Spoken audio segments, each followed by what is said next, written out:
الله الذي خلقكم ثم رزقكم ثم يميتكم ثم يحييكم هل من شركائكم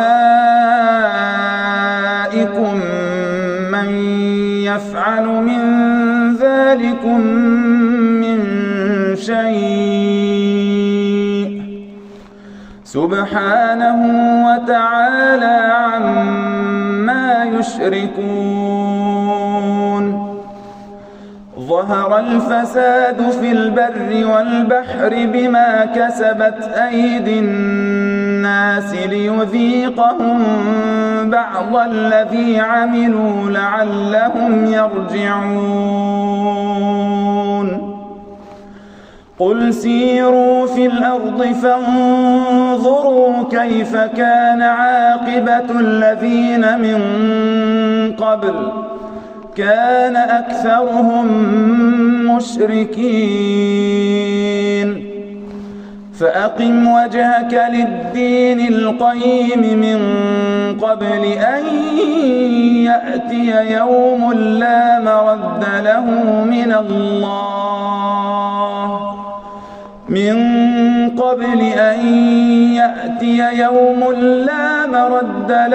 من الله يومئذ يصدعون من كفر فعليه كفره ومن عمل صالحا فلأنفسهم يمهدون ليجزي الذين آمنوا وعملوا الصالحات من فضله إنه لا يحب الكافرين ومن آياته أن يرسل الرياح مبشرات وليذيقكم من رحمته ولتجري الفلك بأمره ولتبتغوا من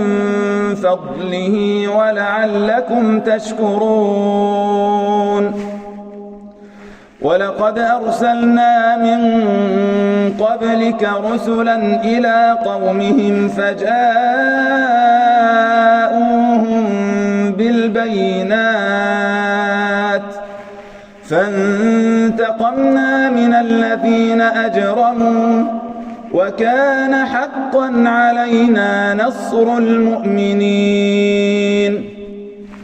الله الذي يرسل الرياح فتثير سحابا فيبسطه في السماء كيف يشاء ويجعله كسفا فترى الودق يخرج من خلاله فإذا أصاب به من يشاء من عباده إذا هم يستبشرون وإن كانوا من قبل أن ينزل عليهم من قبله لمبلسين فانظر إلى آثار رحمة الله كيف يحيي الأرض بعد موتها إن ذلك لمحيي الموتى وهو على كل شيء قدير الله أكبر.